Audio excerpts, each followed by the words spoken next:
शेरबहादुरबाट सम्भव भएन भने यो गठबन्धन टुट्छ, यो चाहिँ तपाईँको अनुमान गर्नुपर्ने विषय होइन। त्यसको असर के पर्छ र त्यो कति बेहोर्नु पर्छ भन्ने चाहिँ यिनलाई जो चाहिँ आभास भयो नि, अहिले जो महसुस भयो नि, हो यिनीहरू हस्केको कारण त्यो हो। यिनको मालिकले सक्छ भनी यिनलाई लाग्छ भनेपछि अगाडि आउनु पर्यो र चीनसँग लड्न पनि तयार हुनु पर्यो, होइन भने मर्न तयार हुनु पर्यो। अर्को कुनै बाटो मैले देख्दिनँ। फ्रान्सका राष्ट्रपतिले पुटिनसँग भेटिसकेर फर्केपछि युक्रेनमा चाहिँ यो बेदखली गर्न तपाईँको नछोड्ने हो भने युद्धको निम्ति तयार हुनुपर्छ।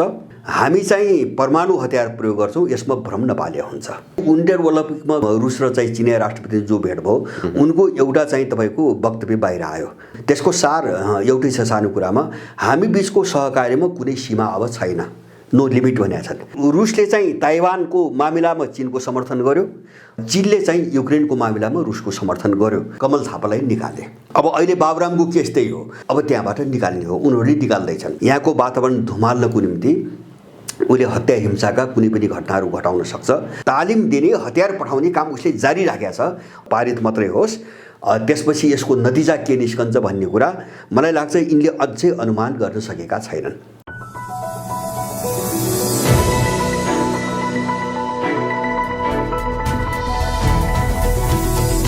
हिमाल अनलाइन टिभी। नेपालमा अहिले सबैभन्दा चासोको विषय भनेको एमसीसी पास हुन्छ या हुँदैन। एमसीसीका कारण विशेष गरी तीनवटा ठुला दलहरू नेकपा एमाले, नेपाली कांग्रेस र माओवादी केन्द्र फुट्ने, त्यसैगरी ओली र देउवालाई सरकारमा सहभागी गराएर एमसीसी पास गराउने अन्तिम कसरतमा अमेरिका लागेको निकट जानकारहरूको भनाइ छ। आज हामी यी सम्भावनाहरूको विषयमा, त्यसैगरी कमल थापा राष्ट्रिय प्रजातन्त्र पार्टी राप्रपाबाट अलग हुनुको कारण र उपेन्द्र यादव र बाबुराम भट्टराई विभाजनको बाटोतर्फ लाग्नुको कारण लगायत विश्व भू राजनीतिको विषयमा कुराकानी गर्दैछौँ। राजनीतिक विश्लेषक त्रिमूल नेपालका अध्यक्ष भरत दाहालसँग। स्वागत छ दाइ यहाँलाई। हजुर, धन्यवाद। एमसीसीका कारण नेपालको राजनीति केही दिन यता निकै तरङ्गित भएको छ। एमसीसीलाई लिएर अहिले विभिन्न प्रकारका अनुमानहरू पनि बाहिर आइरहेका छन्। अलिकति यो एमसीसीको विषयमा अबको समीकरणको विषयमा कुराकानी गरौँ। कसरी हेर्नु भएको छ यहाँले? यो गठबन्धन सरकार कायम रहन्छ या रहँदैन? कसरी अगाडि बढ्छ? अब एमसीसीलाई तपाईँले नेपालको राजनीति तातेको छ भन्नुभयो। मलाई के लाग्छ भन्छ भने एमसीसीको मुद्दा विश्व राजनीतिको मुद्दा हो होइन, यो नेपालको सन्दर्भसँग मात्रै यसलाई जोडेर हेर्नु हुँदैन। जस्तो यो पछिल्लो कालमा समाचार, हिजोदेखि समाचार आउन थालेको छ, एमसीसी पारित भएन भने नेपालमा कुनै पनि प्रकारको अनुदान वा ऋण दिन हुँदैन भनेर अमेरिकाले लबिङ सुरु गरेको छ भन्ने समाचार हिजोदेखि आयो होइन। जस्तो उसँग जोडिएका संस्थाहरू जस्तो विश्व बैंक भयो, एसियाली विकास ब्याङ्कहरू भए, अथवा चाहिँ विभिन्न प्रकारका आइएनजिओहरू छन्। अब यिनीहरूबाट सबै खालको अनुदान र सहायता चाहिँ तपाईँको रोक्ने, ऋणहरू रोक्ने भनेर अमेरिकाले लबिङ सुरु गर्यो भन्ने समाचार आएको छ। यसैले के देखाउँछ भन्छ भने एमसीसी अनुदान होइन होइन, यो चाहिँ अमेरिकनहरूको एउटा चाहिँ नेपालको भू राजनीतिमाथि लाद्न खोजेको एउटा ठुलो चाहिँ तपाईँको सैन्य रणनीति हो भन्ने कुरा यसैले मात्रै पनि देखाउँछ, बुझाउँछ। र अब यो सङ्कटले गर्दाखेरि यिनीहरू साह्रै नाङ्गो रूपमा, त अमेरिकनहरू मात्रै होइन कि अहिले त्यसले पालेका दलालहरू पनि साह्रै नाङ्गो रूपमा अहिले प्रस्तुत भइरहेका छन्। र मैले पहिले पनि भनेको थिएँ, अब एमसीसीको निम्ति जो यिनले प्रयास गरिरहेका छन् यो अन्तिम प्रयास हो। विश्वको समग्र राजनीतिले त्यो देखाउँछ। जस्तो अमेरिकनहरूलाई समस्या कहाँ पर्यो भन्छ भने अब युक्रेनमा लाग्ने कि ताइवानमा लाग्ने कि अब नेपालमा लाग्ने कि अथवा चाहिँ मध्यपूर्वमा लाग्ने कि, उसका अगाडि थुप्रै समस्याहरू चाहिँ तपाईँको बल्झिँदै गएका छन्। त्यस कारणले गर्दाखेरि एउटा पाटो अर्को पाटो यसलाई पारित गर्नुको निम्ति खेल यहाँ केसम्म भयो भन्छ भने जस्तो पहिले चाहिँ माओवादी र चाहिँ तपाईँको एमाले जोडियो त्यो बहुमत पुर्याउनुको निम्ति। किन ओलीको सरकारले अब त्यसलाई सामान्य बहुमतबाट पारित गर्न सकिने भनेर निर्णय गरेको थियो। त्यो सामान्य बहुमत पुर्याउनुको निम्ति दुईटा पार्टी जोडियो, त्यस बहुमत त आयो तर एमसीसी अगाडि बढ्न सकेन। अनि त्यसलाई टुटाइयो। फेरि शेरबहादुर र चाहिँ बाँकीहरूको केपी ओली छोडेर बाँकीको समीकरण बनाइयो। अब त्यसले पनि काम गर्न सकेन र तपाईँले भने जस्तो अब शेरबहादुरबाट सम्भव भएन भने यो गठबन्धन टुट्छ। यो चाहिँ तपाईँको अनुमान गर्नुपर्ने विषय होइन, मेरो आफ्नो बुझाइमा अनुमान गर्नुपर्ने विषय होइन। उनीहरूले अर्को ढङ्गले निकास खोज्छन्। जस्तो अर्को ढङ्गले भन्दा कहाँ खोज्छन् भन्छ भने मैले पहिले भनेको थिएँ, जस्तो पहिले पनि भनेको थिएँ, 2072 सालमा संविधान जारी भइसकेपछि यो दलहरूभित्र जो टुट र फुटको प्रक्रिया सुरु भयो नि, यो चाहिँ यिनै चिजसँग जोडिएको छ। किन भन्छ भने त संविधान जारी भयो, अब दलालहरूलाई प्रयोग गरेर चाहिँ तपाईँको मान्छेलाई बराल्ने मुद्दाहरू पनि सकिए होइन। जस्तो संघीयता, धर्मनिरपेक्षता, गणतन्त्र आदि इत्यादि जे भन्थे नि पहिले, तिनी मुद्दाहरू पनि सबै लेखिए, तर पनि शान्ति र स्थिरता आउँदैन, उनको काम पनि भइरहेको छैन भने जस्तो। अब त्यसपछि यिनीहरू कहाँ पुगे विदेशीहरू भन्छ भने यिनी सबलाई तोडेर आफ्नो अनुकूलका एजेन्टहरू, सुराकीहरू, दलालहरूको एउटा कित्ता बनाउने र सबैतिरका कित्ताहरूलाई जोडेर एउटा शक्ति निर्माण गर्ने प्रक्रियामा यिनीहरूले धकेले। यिनको टुटफुटको कारण त्यही थियो। जस्तो एमाले फुट्यो, एमाले र माओवादी फुट्यो। अब काङ्ग्रेसभित्र त्यही हालत छ होइन, बाहिर चाहिँ विस्फोट नभएको हालत त्यही छ। राप्रपा फुट्यो होइन, जस्तो अहिले भर्खरैको घोषणाअनुसार कमल थापा त्यहाँबाट निस्के। त्यति मात्रै होइन, बाबुराम भट्टराई चाहिँ उपेन्द्र यादवबाट निस्किने तयारी छन्, समाचार आइसकेका छ। अब उनीहरू चाहिँ सकेसम्म 51% पुर्याएर चाहिँ पार्टी कब्जा गरेर चाहिँ निस्कने, पार्टी कब्जा गर्ने, भएन भने फुट्ने भनेर उनले समाचार बाहिर ल्याइसके। अब यस्तो किन हुन्छ त भन्छ भने जस्तो उनका मान्छेहरू कुनै पनि पार्टीभित्र जब मुख्य भूमिका, निर्णायक भूमिका हुँदैन, त्यहाँबाट उनीहरूले बाहिर निकालिदिन्छ। जस्तो कमल थापाको त्यही भएको हो अहिले। किन कमल थापा चाहिँ एमसिसीको चाहिँ मुद्दामा माने शेरबहादुर देउबा अथवा चाहिँ केपी ओली जहाँ उभिएका थिए, कमल थापाको पोजिसन त्यही थियो। जसरी पनि पारित गर्नुपर्छ भने बाबुरामकै भूमिका थियो। अब अहिले राजेन्द्र रिङ्गदेल आएपछि एमसिसीको विरोध गरिरहेका छन् भनेपछि अब एमसिसीको विरोध गर्ने राप्रपाभित्र कमल थापाको काम के? काम त केही पनि भएन, त्यहाँबाट त निकाल्नु पर्यो। जस्तो त्यहाँभित्र एउटा मुख्य भूमिका नै नभएपछि उनीहरूले आफ्ना मान्छे त निकाल्नु पर्यो, कमल थापालाई निकाले। हजुर हजुर। अब अहिले बाबुरामको केस त्यही हो। जस्तो पहिले पनि केस के हो भन्छ भने जस्तो संविधान जारी हुँदासम्म प्रचण्ड र बाबुरामलाई सँगसँगै प्रयोग गरेर एउटा निष्कर्षसम्म लैजाने अथवा उनका एजेन्डाहरू पारित गर्ने चाहिँ बिन्दुसम्म लैजाने हिसाबले त्यहाँसम्म जुटाइदिए। अब संविधान जारी भइसकेपछि एउटा च्याप्टर त बन्द भयो होइन, संविधान बनाउने च्याप्टर त बन्द भयो। अब बन्द भइसकेपछि बाबुरामलाई प्रचण्डको मुनि राखिराख्नुपर्ने कारण के? अर्थ केही पनि भएन। त्यस कारणले बाबुरामको अर्को मेजर रोल कहाँबाट हुन्छ उनीहरूले त्यहाँ खटाए र पार्टीबाट निस्कन लगाए, नयाँ शक्ति बनाए, चलेन होइन। अनि चाहिँ मधेसवादीहरूभित्र घुस्न कोसिस गरे चाहिँ महन्त ठाकुरभित्र, त्यहाँ रेस्पोन्स कसैले पनि गरेन। त्यसपछि उपेन्द्र यादव कहाँ गए? अब उपेन्द्र यादवको आमाले के भयो भन्छ भने मेजर भूमिका त भएन होइन। जस्तो बाबुरामलाई जुन भूमिकामा खेलाउन खोजिरहेछन् त्यो मेजर भूमिका त भएन। नभइसकेपछि र सम्भावना पनि नभएपछि अब त्यहाँबाट निकाल्ने हो, उनीहरूले निकाल्दैछन्। माने यो सब एमसिसीले गराइरहेको छ। मैले भन्न खोजेको यो सब एमसिसीले गराइरहेको छ। र उनीहरू कस्तो सङ्कटमा परे अहिले भन्छ भने जस्तो नेपालमा अब विदेशी अनुदान र चाहिँ ऋण अब सबै रोक्ने जो लबिङ अमेरिकाले सुरु गर्यो नि, यसैबाट बुझिन्छ अब उनको अन्तिम प्रयास चाहिँ सुरु भएको छ, मान्छेलाई आतङ्कित बनाउने एउटा प्रयास होइन। जस्तो उनीहरू कहाँ कस्तो मनोविज्ञान बनाउन खोजिरहेछन् भन्छ भने अब विदेशी ऋण र अनुदान बन्द भयो भने नेपाल सिद्धिन्छ, नेपालीहरू मर्छन् भन्ने ठाउँमा पुर्याउन खोजिरहेछन्। तर हामी नेपालीले बुझ्ने के हो भन्छ भने उनीहरूले जे भनिरहेका छन् त्यो गरून्, त्यो गर्ना दिनदेखि नेपालको भाग्य खुल्छ। मैले बुझेको त्यही हो। उनको अनुदान र ऋण बन्द हुना दिन नेपालको भाग्य खुल्छ। नेपाल बर्बाद भएकै उनको अनुदान र ऋणले हो होइन। हामीले त सारमा हेर्नु पर्यो नि। जस्तो 47 साल यता उनको अनुदान र ऋणले नेपाललाई कहाँ पुर्यायो? प्रति व्यक्ति चाहिँ तपाईँको ऋण, प्रति व्यक्ति ऋण 60,000 रुपियाँ होइन। विदेशीलाई तिर्नुपर्ने, हामीले उनलाई तिर्नुपर्ने। प्रत्येक व्यक्तिको टाउकोमा 60,000 को ऋण छ। 80 लाख नेपाली देशभित्र बस्न नपाएर बाहिर निकालिएको छ। अब वैदेशिक व्यापार घाटा देशको बजेटभन्दा ठुलो आकारमा छ होइन। अर्थतन्त्र ठप्प छ, केही पनि छैन होइन। अब प्रशासन, राज्य प्रणाली सारा एनजिओहरूले चलाउँछन्, नीति सबै एनजिओहरूले बनाउँछन्। र लगानी पनि कहाँ हुन्छ त उनको ऋण र अनुदान कहाँ लगानी हुन्छ भन्छ भने त्यो शर्त आउँछ। लगानी कहाँ हुन्छ भने जुन लगानी गरिकन उनलाई फाइदा हुन्छ त्यहाँभन्दा बाहिर लगानी गर्न दिँदैनन्। जस्तो नेपालमा अहिलेसम्म आएको ऋण र अनुदान किन कृषिमा लाग्दैन हामी सोचौँ किन चाहिँ जस्तो हामीसँग चाहिँ जडीबुटी छ किन त्यहाँ लगानी हुँदैन किन चाहिँ तपाईँको फलफुलमा हुँदैन किन वनजङ्गलमा हुँदैन अथवा चाहिँ तपाईँको किन चाहिँ तपाईँको के अरे पशुपक्षीमा हुँदैन किन चाहिँ तपाईँको पर्यटन अथवा चाहिँ पानी हैन यत्रो अनुदान दिन त हामीले आफ्नै चाहिँ के अरे विद्युत प्रोजेक्ट चलाए पनि हुन्थ्यो किन हुँदैन त भन्दाखेरि यो नेपाल बन्ने बाटो भयो त्यसकारण यहाँ लगानी उनीहरू गर्न दिँदैनन् उनको लगानीको कुरा गर्दा अब उनीहरू कहाँ लगानी गर्न भन्छ भने बाटोमा भन्छन् हैन बाटोमा भन्छन् एयरपोर्टमा भन्छन् स्मार्ट सिटीमा भन्छन् किन त्यो उनको बजारको निम्ति चाहिन्छ जस्तो बाटोघाटोमा अत्यधिक लगानी छ नेपालमा किन भन्छ भने उनलाई घर घरमा आफ्नो माल पुर्याउनु पर्छ त्यसको निम्ति बाटो चाहियो उनले लगानी गर्ने त्यहाँ भन्छन् त्यसकारणले उनको लगानी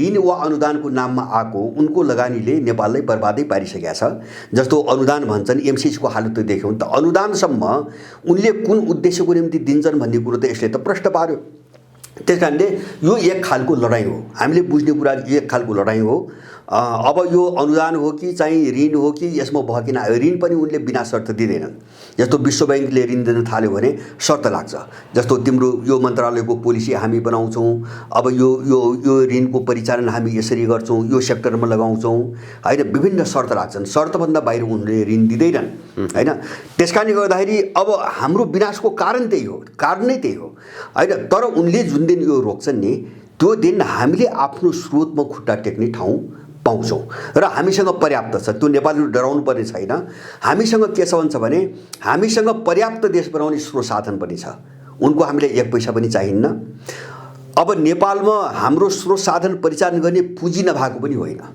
हैन यो खरबौँ पैसा छ नेपालमा हामीसँग पुँजी पनि छ हामीसँग जनशक्ति पनि छ काम नपाएर 80 लाख मान्छे विदेश पलायन भएको छ हैन जनशक्ति नभएको होइन र हामीसँग आफूसँग जे छ यसलाई अगाडि बढाएर विकास गर्न सक्ने प्रविधि नभएको पनि होइन त्यसलाई अलिकति परिमार्जन गर्ने र तालिम शिक्षाको व्यवस्था गर्ने कुरा मात्रै हो भने हामीसँग सब चिज छ उनीहरूले कस्तो चाहिँ एउटा मनोविज्ञान बनाए भने तिमीहरूसँग केही पनि छैन सबै हाम्रो ऋण र अनुदानमा बाँचिया छौ भन्ने खालको मनोविज्ञान बनाए आफ्ना केही एजेन्टहरू प्रयोग गरेर जस्तो अहिले चाहिँ हिजो समाचार आयो अब अमेरिकनहरूको यो लबिङ नेपाललाई सबै अनुदान र ऋण अब रोक्नुपर्छ भन्ने लबिङ सुरु गरिसकेपछि अर्थ मन्त्रालय ब्युरोक्रेसी देखेर सबै क्षेत्रमा ठुलो चिन्ता उत्पन्न भयो अरे दलालहरू हैन यिन त लुटेर खान पल्केका हैन उसले विदेशीले ऋण र अनुदान भन्छ एउटा शर्त राख्छ र देशले चलाइरहेछ यिनको काम के भनेपछि हामीले तिरेको कर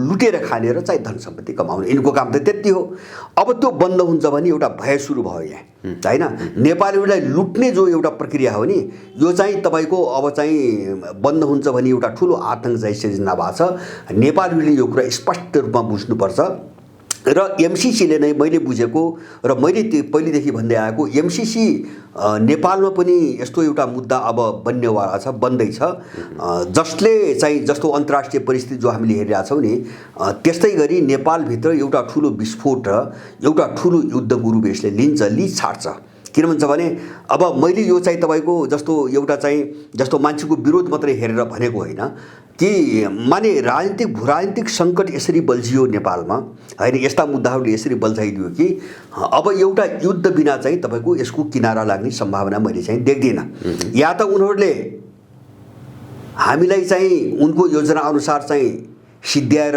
यो सबै प्रक्रिया अगाडि बढाउलान् या चाहिँ सकेनन् अथवा चाहिँ उनको अन्तर्राष्ट्रिय परिस्थिति वा देशभित्रको भूराजनीतिक परिस्थिति अनुकूल भएन भने उनीहरू सकिनुपर्छ निकासको तेस्रो बाटो मैले देख्दैन अब मुठभेड र एउटा चाहिँ हिंसात्मक तपाईको लडाई बिना निकासको बाटो मैले चाहिँ देख्दिनँ त्यो ठाउँमा नेपालको भूराजनीति पुगिसकेको छ र यसलाई हामीले स्वागतै गर्नुपर्छ जस्तो उनको धम्की आयो नि जस्तो अनुदान रोक्ने भन्ने जो धम्की आयो नि यसले के देखाइरहेछ भने चाहिँ उनीहरू चरम सङ्कटमा फसे उनीहरू किन उनी चरम सङ्कटमा पनि फसे अनि चाहिँ अहिले पछिल्लो कालमा मैले हेर्दैछु 15-20 दिन 1 महिना यता कतिपय मुकुण्डो लुगाएर बसेका चाहिँ अपराधीहरू क्रिमिनलहरू विदेशी जासुसहरू अथवा चाहिँ कतिपय त विदेशी नागरिकै पनि छन् उनीहरू सारै नाङ्गो रूपमा प्रस्तुत हुनुपर्ने स्थिति आएको छ र उनीहरूले न त आफ्नो चेहरा लुकाउन सकिरहेका छन् न चाहिँ तपाईँको अब यसलाई अलिकति घुमाउरो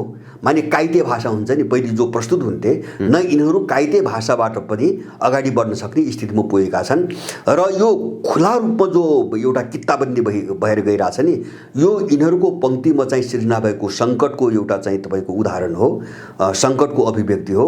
यो हुन जरुरी थियो, यो हेर्न एकदमै आवश्यक पनि थियो र मलाई लाग्छ र म के कामना गर्छु त भन्छ भने यसले एउटा मुठभेडको रूप लिनुपर्छ। अब हामी बढी आदर्शवादी भएर बाँच्दैनौँ हैन, किन आदर्शवादी बढी हुन थाल्यो भने हामी वास्तविकता बुझ्दैनौँ हैन। दुश्मनले एकातिर चाहिँ देश बर्बाद पारिरहेको हुन्छ, हामीलाई बर्बाद पारिरहेको हुन्छ, हामी त्यसैसँग हैन त्यसैबाट हामी चाहिँ निकास र चाहिँ तपाईँको के अरे चाहिँ प्रगतिका चाहिँ सपना देखिरहेका हुन्छौँ। आदर्शवादले भ्रमले हामीलाई चाहिँ सिद्ध्याउँछ। त्यसकारणले गर्दाखेरि अब यो भ्रममा पर्न जरुरी छैन। सबै नेपालीहरूले यिनीसँग लड्ने एउटा मानसिकता बनाउनै पर्ने बेला आएको छ। त्यसो गर्न सकियो भने नेपाललाई हामीले जुन सङ्कट चाहिँ सयौँ वर्षदेखि यो एउटा दुष्चक्रमा फसेको हेरिरहेछौँ नि यसबाट हामीले सधैँको निम्ति निकाल्न सक्छौँ। यो एउटा स्वर्णिम अवसर हाम्रो अगाडि आएको छ। अहिले नेपालको राष्ट्रिय राजनीतिमा हेर्ने हो भने चाहिँ अमेरिकनहरूको प्रभाव निर्णायक भूमिकामा ज्यादा नै देखिन्छ। ब्युरोक्रेसी हरेक क्षेत्रमा अमेरिकनहरूको भूमिका देखिन्छ। अमेरिकाले कूटनैतिक माध्यमबाट होस् अथवा प्रेसर दिएर होस् जुनसुकै माध्यमबाट आफ्नो योजना पुरा गर्नको लागि पछिल्लो समय लागेको देखिन्छ। माओवादी, कङ्ग्रेस, एमाले यो तीनटै पार्टीलाई फुटाएर आफू अनुकूलको सांसदहरूलाई चाहिँ एक ठाउँमा राखेर एमसीसी पास गराउने पहलमा छन् भन्ने सङ्केतहरू पनि आइरहेका छन्। अमेरिकाले अबको रणनीति कसरी अगाडि बढाउँछ र अमेरिकाको इतिहास हेर्दाखेरि सजिलैसँग कुनै पनि देशबाट गएको देखिँदैन। आफ्नो प्रयास त अमेरिकाले जारी नै राख्छ होला नि त, कसरी अगाडि बढ्छ? एकदमै त्यसमा कुनै पनि शङ्का छैन, त्यसमा कुनै पनि शङ्का छैन। र यसैसँग जोडिएको अर्को पाटो यो वर्तमानको अहिले पाटो के हो भन्छ भने अमेरिका अब चाहिँ हिजो इतिहासमा मैले चाहिँ तपाईँको गएको 100 वर्ष यता अमेरिकाको निम्ति जुन सरलता सुगमता थियो नि त्यो चाहिँ अहिले छैन। उसले त्यो पनि बुझेको छ। एउटा नयाँ विशेषता के हो भन्छ भने अमेरिका आफै पनि फस्यो, अहिले आफै पनि फस्यो। जुन समस्याबाट अमेरिका गुज्रिरहेको छ यो समस्या त्यसले गएको 100 वर्ष यता बेहोरेको थिएन हैन। उसको पाटोबाट अर्को पाटोबाट तपाईँले भने जस्तो ऊ सजिलै जाँदैन। जस्तो यहाँबाट निस्किनै पर्ने भएपछि यहाँ हत्या हिंसाको एउटा वातावरण उसले सिर्जना गर्न खोज्छ। यसमा कसैले भ्रम पाल्नु हुँदैन, कसैले पनि पाल्नु हुँदैन हैन। जस्तो उसले गर्दै आयो नि त। अब मध्यपूर्वका धेरै देशहरूमा हामीले हेऱ्यौँ, सोमालिया हेऱ्यौँ, ताइवान हेऱ्यौँ, युक्रेन हेऱ्यौँ। जस्तो युक्रेनमा अहिले पनि के छ भन्छ भने सारा युरोपियन विरोध गरिरहेछ हैन। उसले युक्रेनलाई कसरी रुससँग भिडाउने भनेर चाहिँ तालिम दिने, हतियार पठाउने काम उसले जारी राखेको छ। अहिले त्यो काम गर्ने अमेरिका र बेलायत मात्रै हो, युरोपको अरू देशले गरेको छैन हैन। अब उसले नेपालमा पनि त्यही गर्छ। जस्तो हत्या हिंसा गर्छ, मुजाहिद्दिन भन्ला, आइएसआई भन्ला, अथवा चाहिँ तपाईँको यहाँभित्र चाहिँ जस्तो माओवादी युद्धकालमा चाहिँ जोडिएका कतिपय मुद्दाहरू उठाएर अब यहाँबाट कसैलाई आक्रमण गर्न लगाउला, कसैको बिचमा लडाइँ गराउला, उसले केही न केही गर्छ। त्यो गर्छ, त्यो बिना चाहिँ अमेरिका जाँदैन। हामीले बुझ्नुपर्छ, त्यो स्पष्ट रूपमा बुझ्नुपर्छ। 1990 सम्म यो युरोपियनसँग मिलेर तपाईँको अमेरिकनहरूले जुन भूमिका खेले अहिले अलिकति पृथक के हो एमसीसीकै हकमा पनि, युक्रेन र एमसीसीकै हकमा पनि अलिक पृथक के हो भन्छ भने अहिले चाहिँ तपाईँको अमेरिकनहरूको पहल बढी छ, उनको एकल पहल बढी छ हैन। हुन त नेटो भन्ने एउटा संस्था पनि छ युरोपियनहरूलाई जोडेको, तर त्यहाँभित्र ठुलो मतभेद छ। जस्तो युक्रेनलाई लिएर पनि ठुलो मतभेद छ। एमसीसीको पनि अन्तर के हो भन्छ भने 1990 मा सोभियत सङ्घको विघटन भएपछि अमेरिकालाई के महसुस भयो भनेपछि म त विश्वको चाहिँ तपाईँको एकल दादा भएँ अब त हैन, म त निर्विकल्प दादा भएँ भनेपछि अब विश्वलाई लुट्नको निम्ति मैले युरोपियनहरूको बैसाखी किन टेक्नु पर्यो हैन, म त एक्लै पनि गर्न सक्छु भन्ने भयो उसलाई। अनि उसले चाहिँ जस्तो पहिले चाहिँ विभिन्न आइएनजिओ अथवा चाहिँ विश्व बैंक जस्ता संस्था, एसियाली विकास बैंक भए, अब चाहिँ जस्तो युएसएड थियो, एक्सन एड थियो, अथवा अमेरिकनका थिए, कतिपय युरोपियनसँग अन्तर्राष्ट्रिय बहुराष्ट्रिय कम्पनीहरू थिए। अब यिनीहरूबाट अलग गई आफैले मात्रै चाहिँ तपाईँको यो सञ्चार लुट्ने योजनातिर गएर उसले एमसिसी गठन गरेको 2004मा 3मा विधान बनायो, 4मा बनायो। यो एमसिसी के भन्छ भने स्पेसली अमेरिकाको आफ्नो कम्पनी भयो हैन, उसको सरकारको मातहतमा रहेको एउटा कम्पनी भयो। त्यो उसले चाहिँ 1990 पछिको जो विश्वको शक्ति सन्तुलन ठ्याक्कै उसको पक्षमा उल्ट्यो नि एकरो रूपमा, त्यसलाई हेरिकन सबै फाइदा आफूले मात्रै उठाउने ध्येयबाट एमसिसी यसले बनाएको हो।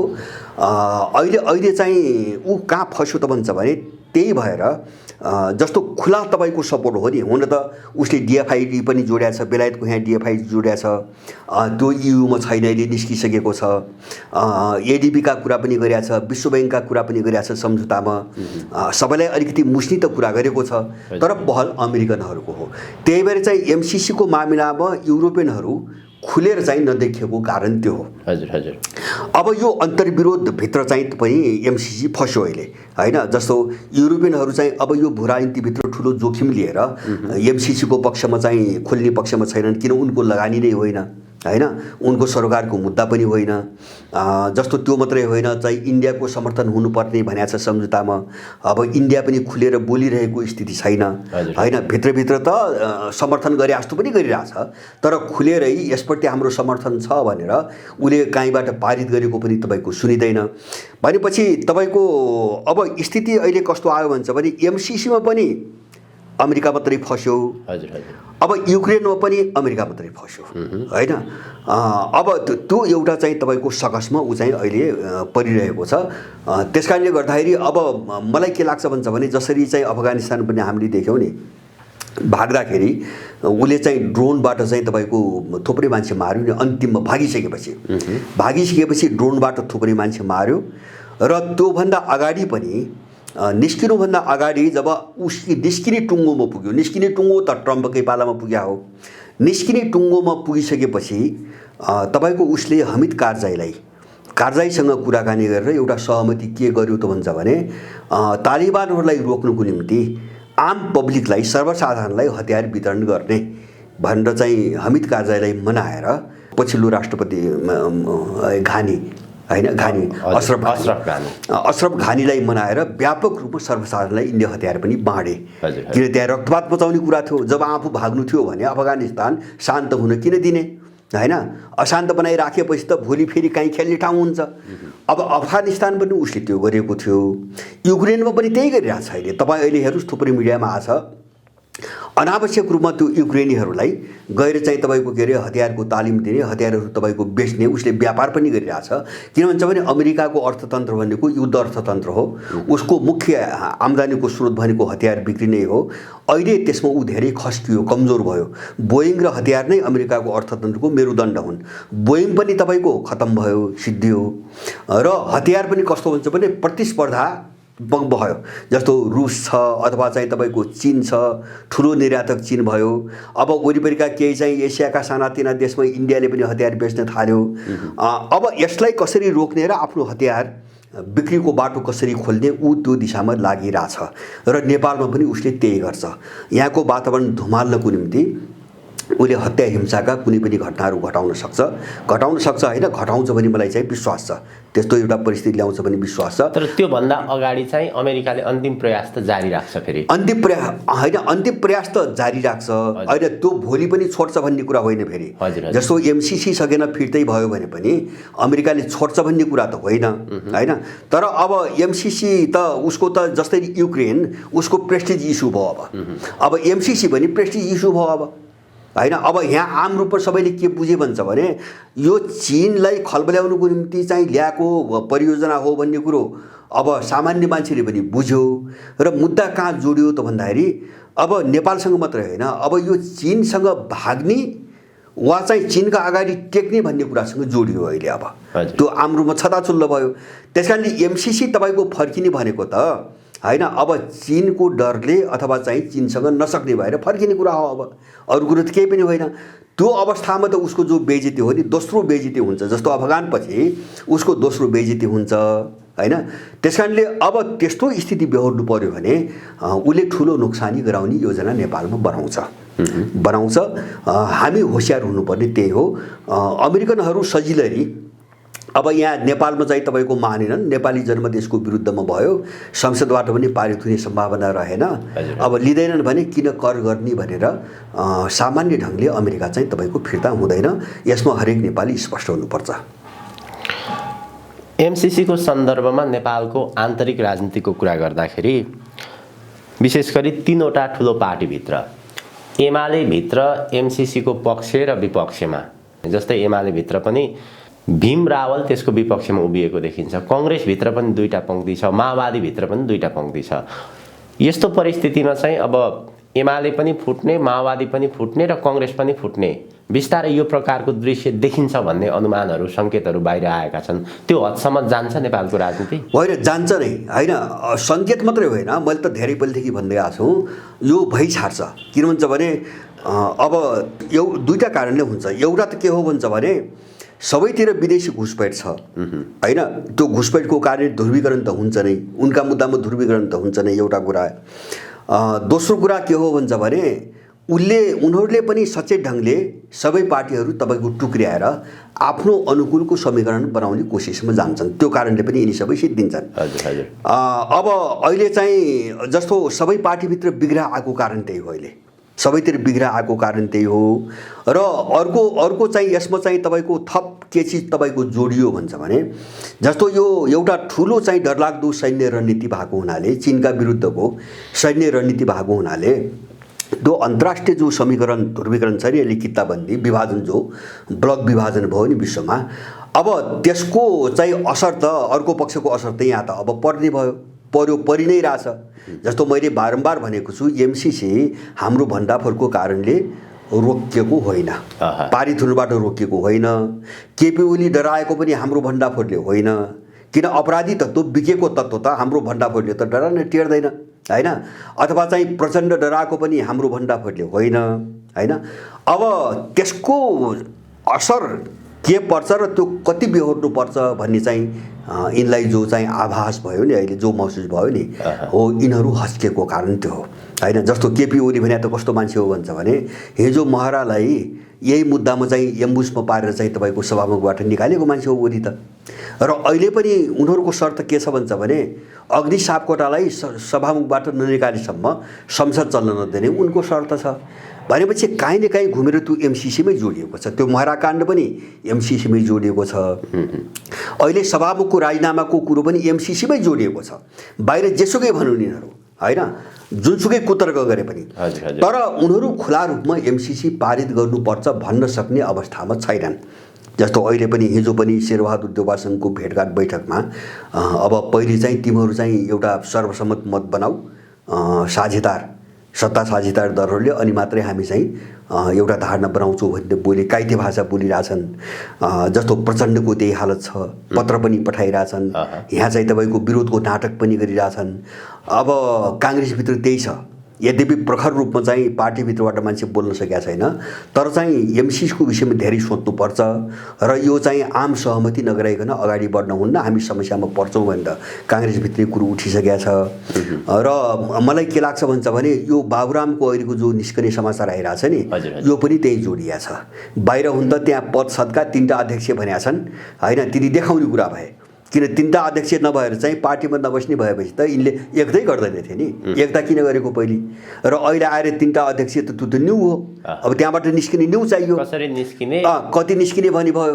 अब कारण के हो भन्छ भने त्यहाँभित्र पनि एमसिसीमा सर्वसम्मति हुन सकेको छैन र त्यो सम्भावना पनि छैन। अब कमल थापा अहिले निस्किने कारण त्यही हो होइन। मैले भने नि, अब राप्रपाभित्रबाट यस्ता मुद्दाहरूमा उनको भूमिका नहुने भयो, अब त्यस कारण उनी निस्किनु पर्यो। माने यो एउटा यो समस्या होइन, पार्टी सिद्धिने समस्या, आफू सिद्धिने समस्या।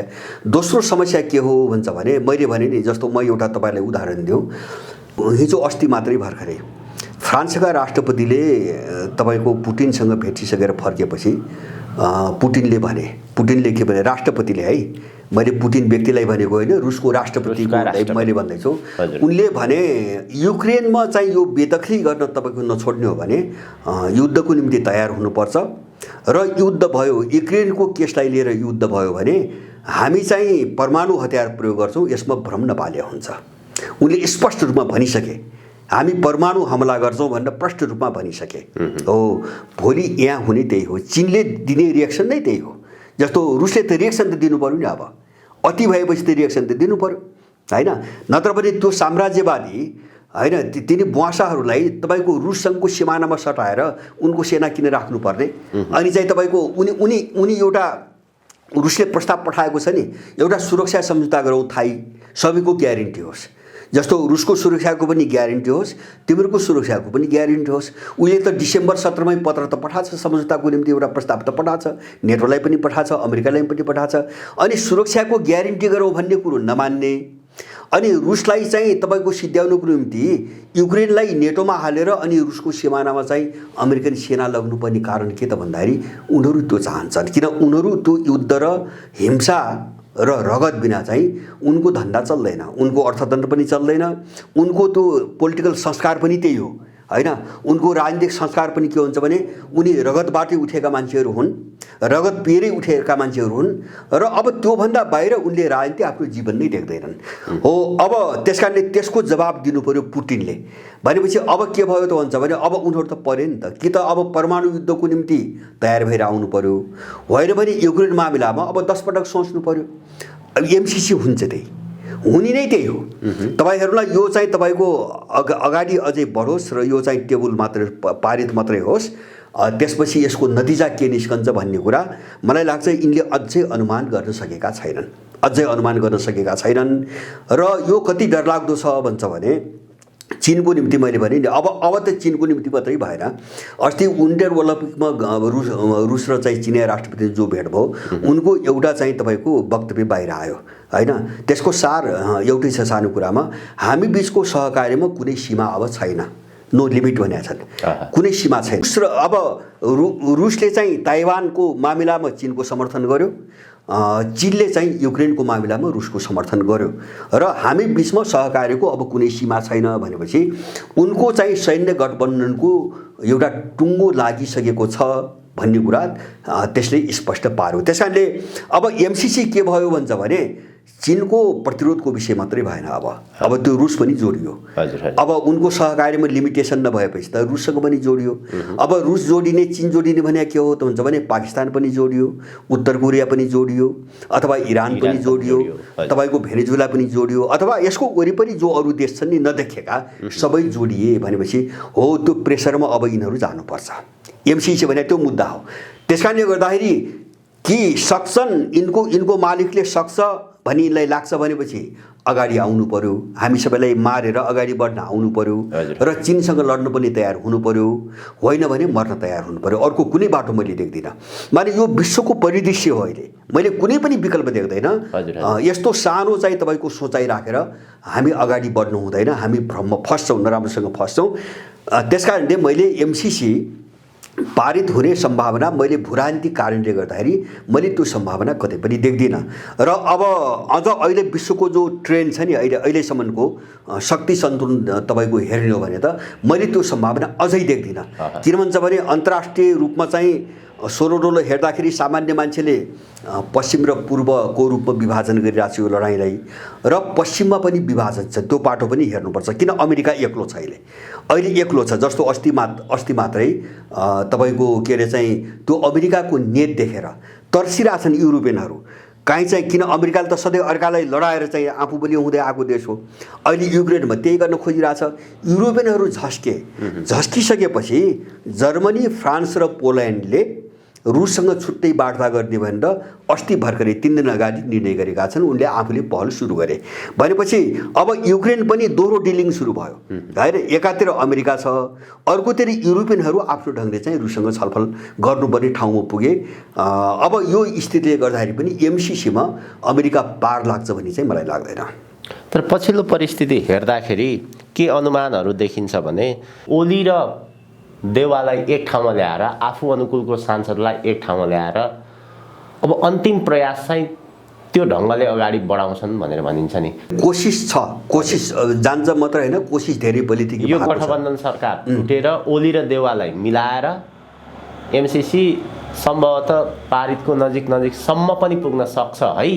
किनभने नेपालको अहिलेको राष्ट्रिय राजनीतिमा अमेरिका पश्चिमाहरूको अलि ज्यादा प्रभाव निर्णायक भूमिका रहेको हुनाले भन्छन् नि। होइन, त्यो प्रयास त पहिलेदेखि हुँदै आएको छ। प्रयास गर्छन् भन्ने होइन, प्रयास हुँदै आएको छ। जस्तो शेरबहादुरले झन्डै 1 महिना अगाडि नै ओलीसँग भेटेर यो सबै कुरो कहानी अगाडि बढाएको चाहिँ त्यो समाचार आइसकेको छ। र ओलीले पनि तपाईँको गठबन्धन तोडेर अब सभामुखलाई निकाल्ने अथवा चाहिँ माधव नेपालहरूको पक्षलाई मान्यता नदिने, होइन, संसदमा प्रतिनिधित्वको मान्यता नदिने, एउटा सहमतिमा आउने हो भने म तयार छु भनेर ओलीले आश्वासन दिएको पनि समाचार आइसकेको छ। यो त यिनका एकअर्कासँग बदला लिने चाहिँ दाउपेचका कुरा पनि मात्रै पनि हुन सक्छन्। तर त्योभन्दा महत्त्वपूर्ण कुरा के हो भन्छ भने ओलीसँग त्यो आँट त हुनु पर्यो नि। ल त्यो हो भने ल काङ्ग्रेस शेरबहादुर पक्ष त तपाईँको खुलेरै सबैले बुझेकै चिज हो, त्यो तत्त्व बुझेकै तत्त्व हो। तर ओलीको आँट त हुनु पर्यो। आँट भने दुई कोणबाट, एउटा चाहिँ तपाईँको त्यसको जोखिमको कोणबाट, दोस्रो चाहिँ अब एमसिसीको पक्षमा खुलेर गएपछि उनीहरूको पार्टी रहन्छ कि रहन्न भन्ने कोणबाट पनि, होइन। यो यो यो चुनौती त उनले त बेहोर्नुपर्छ। जस्तो धेरै मान्छेहरू कस्तो छ भन्छ भने जस्तो माधव नेपालहरूले पार्टी बनाएर बसेका छन्, होइन, अथवा भीमरावहरू त्यही चाहिँ एमाले भित्रै छन्। अब दोहोरो मारमा त उनीहरू त पर्छन्। जस्तो भीमरावको पक्षमा पनि ध्रुवीकरण हुन्छ अब, होइन, एमाले भित्रै। अनि किन भन्छ भने मान्छेले के बुझ्छ भन्छ भने ओलीको हो भन्ने पनि बुझ्छ मान्छेले। जस्तो त्यहाँभित्रका सबै मान्छे त सबै होइन, अधिकांश मान्छे पनि एमसिसीको पक्षमा छैनन्, एमाले भित्र पनि, होइन। त्यो त उनीहरूले ओलीको भूमिका कस्तो छ भन्छ भने जो एमसिसीको विरुद्ध छन् तिनलाई एमसिसी विरुद्धमा बोलाउने, जो चाहिँ एकदम पेशेवर सिआइएका निम्ति काम गर्ने मान्छेहरू हुन् उनलाई एमसिसीको पक्षमा बोलाउने। उसले चाहिँ दोहोरो रोल खेलिरहेको छ अहिले ओलीले, होइन। जस्तो प्रदीप गेवाली यो पछिल्लो कालमा निकै सक्रिय बनाइएको एउटा कुपात्र हो, होइन। जस्तो त्यो इन्डो पेसिफिक रणनीतिमा गएर हस्ताक्षर गर्ने, अनि अमेरिकासँगको एउटा सुरक्षा सम्झौता छ नि, स्टेट पार्टनरसिप एग्रिमेन्ट, त्यो गर्ने पात्र त चाहिँ तपाईँको प्रदीप गेवाली हो। अब यस्ता केही मान्छेहरू उनीहरूले दोहोरो गराइरहेछन्। जस्तो चिनियाहरूसँग पनि एउटा कोअर्डिनेसन गरिराख्ने हिसाबले केही मान्छेबाट एमसिसीको विरोध गरिरहेछन् र खाएका छन् तपाईँको अमेरिकनहरूको, इन्डियनहरूको। अनि उनीसँग पनि कोअर्डिनेसन गरिराख्ने हिसाबले अब त्यसको पक्षमा पनि बोलाइरहेछन् केही मान्छे। र यिनको मैले रणनीति कस्तो बुझ्छु भन्छ भने यो एकाध महिना अथवा केही समयपछि विश्वको तपाईँको समग्र यो सन्तुलन कुन दिशातिर जान्छ, कसरी अगाडि बढ्छ, त्यो हेरिसकेपछि मात्रै चाहिँ एउटा टुङ्गोमा पुग्ने भन्ने खालको मानसिकताबाट ओली गुज्रिरहेको प्रष्ट रूपमा देखिन्छ। त्यसैले मलाई के लाग्दैन भन्छ भने ल मानौ ओलीले त्यसरी वचन दिएर आँट्ने भइदिएको भए शेरबहादुरले गठबन्धन भत्काएर ओलीसँग समीकरण बनाउँथे। त्यसकारणले त्यो पनि मैले सम्भव देख्दिनँ। जस्तो ओलीले आश्वासन दिएर अथवा ओलीले ल चाहिँ प्रचण्ड र माधव नेपाललाई छोडिदिएर तपाईँको शेरबहादुरसँग जाने र निर्धक्क भएर चाहिँ एमसिसीको पक्षमा मत दिने, त्यस्तो चाहिँ ग्यारेन्टीको वातावरण भइदिएको भए, अथवा चाहिँ अब शेरबहादुर त्यसमा विश्वस्त भएको भए, र अथवा त्यो मात्रै होइन अमेरिकनहरू नै त्यसमा विश्वस्त भएको भए ओली र शेरबहादुरको गठबन्धन बनिसक्थ्यो, होइन। यसमा हामीले चाहिँ भ्रम पाल्नु हुँदैन। किन भन्छ भने त्यो पनि अनिश्चित छ, त्यो पनि अनिश्चित छ, होइन। एउटा कुरा त ओली नै के गर्छ भन्ने कुरा अनिश्चित छ, होइन। दोस्रो चिज के हो भन्छ भने ओलीसँग चाहिँ मिलेर गठबन्धन त बनाउने, तर उनको पार्टीको सबै मत आउँछ भन्ने ग्यारेन्टी पनि छैन, होइन। त्यहीभित्र पनि तुरुन्तै विभाजन सुरु हुन्छ, होइन, अर्को विभाजन सुरु हुन्छ। यो सबै अनिश्चिततालाई हेरिकन यो गठबन्धन बन्न नसकेको हो। मलाई लाग्छ शेरबहादुर र केपी ओली मिलेर एमसिसी पारित गर्ने एउटा टुङ्गोमा पुग्न चाहिँ मैले सम्भव देख्दिनँ। अहिले यिनीहरू खेली चाहिँ रहेका छन् एक आपसमा। जस्तो ओलीको प्रयास पनि के छ भन्छ भने माधव नेपाल प्रचण्डलाई चाहिँ सिद्ध्याउनुको निम्ति शेरबहादुरलाई आश्वासन पनि दिइराख्ने, दिया जस्तो पनि गरिराख्ने, यिनलाई किनारा लगाउने, आफू बलियो हुने त्यो खेल त यिनीहरू खेलिरहेछन्। तर एमसिसी पारित गर्ने तपाईँको वचनबद्धतामा तपाईँको शेरबहादुरसँग कुनै पनि त्यस्तो खालको सौदाबाजी हुन सक्ने सम्भावना अहिले चाहिँ मैले देख्दिनँ तत्काललाई। अहिले मैले तत्काल देख्दिनँ। यिनीहरू डराइरहेका छन् डरको कारणले, एमसिसी विरोधको कारणले हो, के अरे चाहिँ विरोधी भएर होइन कि डरको कारणले यिनीहरू त्यो गर्न सक्ने अहिले सम्भावना देख्दिनँ मैले। प्रष्ट एउटा निर्णय लियो भने भोलि कहाँ पुगिन्छ त्यो डरको कारणले पनि यिनीहरूले प्रष्ट रूपमा बाहिर खुल्न सकिरहेका छन्। जस्तै प्रचण्डको भूमिकाको विषय एकदम हो। प्रचण्डको भूमिका हो होइन। ओली त कस्तो मान्छे हो भन्छ भने त्यो चाहिँ संविधानले भनेको छ। अब सम्झौतामा चाहिँ एउटा सन्धिको कुरा गरेको छ। नेपालको सन्धि ऐन अनुसार भनेको छ, सन्धिको कुरा गरेको छ। सन्धि त 2/3 बहुमतबाट पारित गर्नुपर्छ। सन्धिलाई त 2/3 बहुमतबाट पारित गर्नुपर्छ। त्यो पनि चाहिँ सुरक्षा र स्रोत साधनको बाँडफाँड 4वटा बुँदामा संविधानमा राखेको 4वटा बुँदामध्ये एउटा सुरक्षाको बुँदा, एउटा प्राकृतिक स्रोतहरूको बाँडफाँडको मुद्दा, यो 2टा मुद्दा सहित अरू 2टा मुद्दा त संसदको 2/3 बहुमतबाट पारित गर्नुपर्छ भन्ने कुरा 279 धारामै किटेको छ। अब एमसीसी जेलिएको हेर्नुहुन्छ भने यो सुरक्षा मामिलासँग पनि जेलियो होइन, यो प्राकृतिक स्रोतको बाँडफाँडको मामिलासँग पनि जोडियो होइन। सुरक्षामा कहाँ जोडियो भन्छ भने अमेरिकन कानुन लागू हुने कुरा छ, अमेरिकन सुरक्षा स्वार्थमा आँच पुर्याउन नपाउने कुरा छ होइन। अनि एमसीसी परियोजनासँग जोडिएका मान्छेहरूले बलात्कार र हत्या गरे पनि नेपालको कानुन आकर्षित नहुने कुरा छ। धेरै कुरा छन् यस्ता सुरक्षासँग जोडिएका। अब यतातिर प्राकृतिक स्रोतको बाँडफाँडको मुद्दा कहाँ जोडियो भन्छ भने त्यो सम्झौतामा वन जङ्गल, उसले मागेको स्थल क्षेत्र अथवा चाहिँ तपाईँको जल जमिन जङ्गल भनौँ न, यो सबै चाहिँ यथा समयमा एमसीसीले मागे अनुसार जहाँ जहाँ माग्छ त्यो अनुसार नेपाल सरकारले उसलाई हस्तान्तरण गर्नुपर्छ भन्छ। प्राकृतिक स्रोत पनि चाहिँ तपाईँको हस्तान्तरणको मुद्दा छ भनेपछि यिनी मुद्दाहरू 2/3 बहुमतबाट पारित गर्नुपर्छ भने संविधानमा लेखेको छ। तर ओलीले के गर्यो उसको सरकारको पालामा भन्छ भने एमसीसीको मामिला संसदको सामान्य बहुमतबाट पारित गरे हुने भनेर निर्णय गरेको छ। भनेपछि शेरबहादुर भन्दा पनि तल गिरेर अपराध गर्नु खोजेको त ओली हो नि। त्यो त हामी त बिर्सन त भएन होइन। कमसेकम 2/3 भएको भए पुग्छ पुग्दैन भन्ने हुन्थ्यो। अब त्यो निर्णय गर्न लगाए अनि चाहिँ तपाईँको त्यसको पक्षमा बहुमत बनाउन प्रचण्डसँग उसलाई जोडे, अमेरिकनहरूले जोड्या त अमेरिकनले हो, पश्चिमाहरूले हो। तर त्यसले काम गरेन भनेपछि यस्तो जघन्य अपराध यिनले गर्दै आएका छन्। त्यसमा त अछुतो कोही पनि छैन। तर अहिले यिनीहरू हिचकिचाएको नबोलेको एउटै कारण के हो भन्छ भने त्यो अन्तर्राष्ट्रिय चाहिँ तपाईँको अब एउटा माने ध्रुवीकरण जुन दिशा मात्र होइन, एउटा खतरनाक युद्धकै मोडमा जो आइपुग्यो नि, अब त्यसबाट यिनीहरू आतंकित भएको हो। अब त्यो जोखिम बोल्न सक्ने सामर्थ्य यिनमा चाहिँ मैले देख्दिनँ।